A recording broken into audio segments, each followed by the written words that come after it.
नहीं, देखिए इस बात को समझना होगा कि हमें वैचारिक मतभेद कोई बुरी बात नहीं, वैचारिक मतभेद होने चाहिए। जब कई विचार आते हैं तो उसमें कई चीज़ छन के आते हैं। जब कोई विचार ही नहीं देगा तो अच्छे विचार कैसे होंगे? तो इसलिए विचार तो स्वतंत्र है और विचार हर व्यक्ति को देने का अधिकार है और होना भी चाहिए। संविधान में हमें अधिकार दे, मनभेद नहीं होना चाहिए। किसी भी प्रकार से किसी को इंटेंशन में नहीं रहना चाहिए, इस बात को ध्यान रखना चाहिए। क्योंकि मुंडे मुंडे मति भिन्न है, अनेक प्रकार की मस्तिष्क है तो उसमें विचार भिन्न भिन्न होते हैं।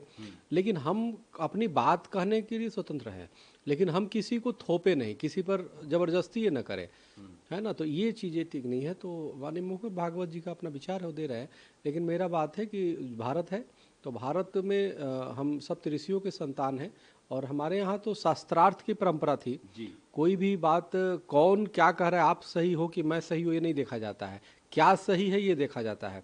तो इसलिए हमें देखना चाहिए कि जो सत्य है, जो धर्म सम्मत है, जो लोगों के जन कल्याण के लिए ठीक है, उस बात को माने जाने चाहिए और विचार देने का सबको अधिकार है, सबको देना चाहिए। एमआईएम के एक तेलंगाना से नाम है उनका माजिद हुसैन, महाराष्ट्र में बाईपोल्स लोकल बॉडी का इलेक्शन है वाशिम में। उन्होंने कहा कि मजलिस जो है, एमआईएम जो है, वो बच्चों का खेल नहीं है।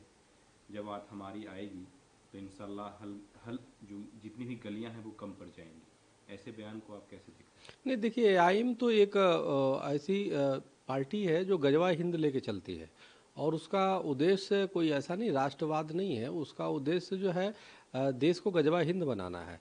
तो इस बात को हमें समझना होगा। जो उनके विधायक पीछे भी जीते थे बिहार में, उन्होंने वंदे मातरम तक नहीं बोला, उन्होंने राष्ट्रगान तक नहीं किया। तो ऐसे को क्या कह सकते हैं? तो उनका सोच, उनकी जो है जो सिद्धांत है, उनके जो विचार है पूरी तरह गजवा हिंद से ओतप्रोत है।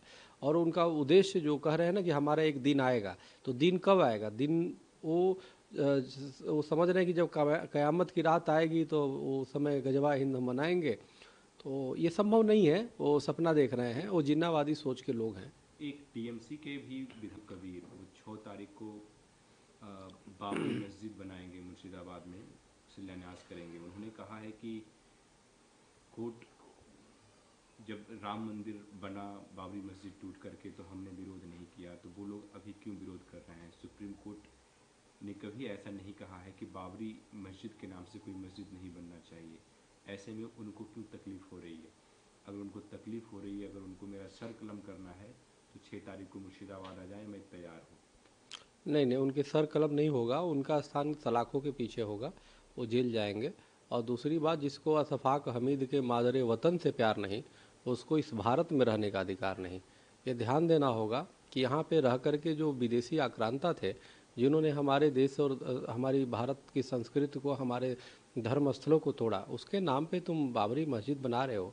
किसकी बना रहे हो? बाबर के तो वंशज हमसे स्वयं माफ़ी मांग चुके हैं, हिंदुओं से माफ़ी मांग चुके हैं, लिख के माफ़ी मांग चुके हैं। जो 1528 में तोड़ा गया हमारे राम मंदिर, उसके लिए तो मांगा है ना। प्रिंस अभी भी तुसी अभी भी हैदराबाद में है, उन्होंने लिखित माफ़ी मांगा है। तो उसके बाद से तुम बाबर के नाम पे इस तरह से कर रहे हो, तो कहीं ना कहीं हिंदुओं को उकसा रहे हो, यानी भारत में ही रह करके उकसा रहे हो। तो मेरा इनका मानना है कि देखो, टीएमसी हो या असुद्दीन ओवैसी, दोनों चोर चोर मौसूयाद भाई हैं, दोनों का एक तरह से सेम ही पैटर्न है। तो इसलिए मेरा मानना है कि ऐसे लोगों को तत्काल देश छोड़ देना चाहिए, इनको बांग्लादेश भेजना चाहिए। या ममता बनर्जी चुप क्यों हैं? अभी एक भी बयान उनका नहीं आया है इसके ऊपर। अपने जो विधायक हैं उनको आप समझा सकते थे, डांट सकते थे, लेकिन वो चुप हैं।